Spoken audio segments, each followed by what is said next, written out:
பானிபூரியாக இருந்தாலும் சரி, இல்லை இந்த மசாலா பூரியாக இருந்தாலும் சரி, we always have a craving towards it.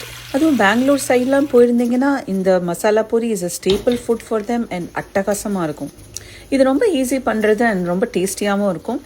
Just ஒரு ட்ரைட் பீஸ் ஒரு 1 கப் எடுத்து ஓவர் நைட் சோக் பண்ணிவிட்டு இந்த மாதிரி ப்ரெஷர் குக்கரில் 2 பொட்டேட்டோஸ் வச்சு வேக வச்சு தனியாக எடுத்து வச்சுக்கணும். ஒரு பேனில் கொஞ்சோண்டு ஆயில் விட்டுண்டு கொஞ்சம் ஜீரா, அதுக்கப்புறம் கொஞ்சம் சோம்பு இருந்ததுன்னா போடலாம், பட் நான் போடலை. அப்புறம் கொஞ்சம் கார்லிக்கு, ஜிஞ்சர், அதுக்கப்புறம் 2 பச்சை மிளகா நறுக்கி போட்டு நல்லா சாட்டே பண்ணிவிட்டு ஒரு மீடியம் சைஸ் ஆனியன் நல்லா ஃபைனாக சாப் பண்ணிவிட்டு அதையும் போட்டுக்கலாம். நல்லா சாட்டே பண்ணிவிட்டு அதுக்கப்புறம் டொமேட்டோஸ் 2 எடுத்திருக்கேன், அதையும் இதே மாதிரி நல்லா சாப் பண்ணி அதுலேயும் போட்டு நல்லா வதக்கிக்கலாம்.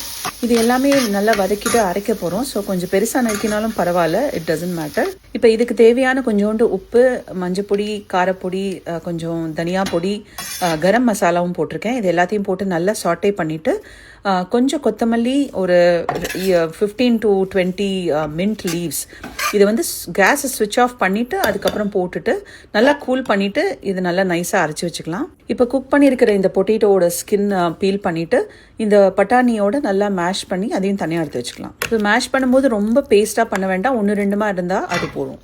இப்போ அதே பேனில் இந்த அரைச்ச மசாலாவை போட்டு கொஞ்சம் தண்ணி விட்டு டைல்யூட் பண்ணிவிட்டு ஜஸ்ட் ஒரு ஃபியூ மினிட்ஸ் நல்லா குக் பண்ணிக்கலாம். இதுக்கப்புறம் அந்த பட்டாணி அண்ட் உருளைக்கிழங்கு மேஷ் பண்ணி வச்சுருக்கிறத போட்டு இன்னும் நல்லா மிக்ஸ் பண்ணி இன்னும் கொஞ்சம் நேரம் கொதிக்க விடலாம். இப்போ இதில் வந்து ஒரு 1/4 கப்பு நான் வந்து புளி தண்ணி விட்டுருக்கேன். உங்களுக்கு அது வேண்டான்னா யூ கேன் ஆல்வேஸ் ஒமிட்.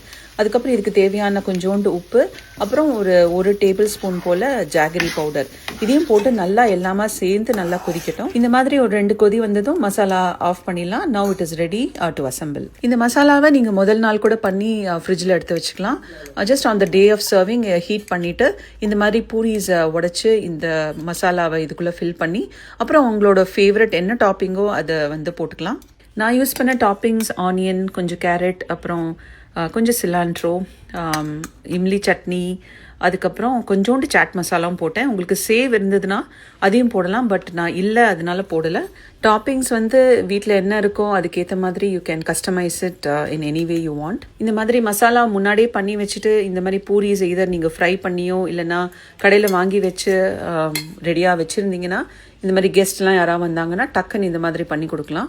செம்ம ஃபில்லிங் அண்ட் டேஸ்டியாக இருக்கும். யாருக்கு தான் இந்த மாதிரி பண்ணி கொடுத்தா வேண்டான்னு சொல்லுவாங்க? உங்கள் வீட்டில் இருக்கிறவங்களுக்கு பண்ணி கொடுங்களேன். டபக்குன்னு 2 பிளேட் உள்ளே போடுதா இல்லையா பாருங்கள். கண்டிப்பாக நீங்களும் ட்ரை பண்ணுங்கள். எப்படி இருந்ததுன்னு கமெண்ட்டில் சொல்லுங்கள். Follow or subscribe for more interesting chat recipes.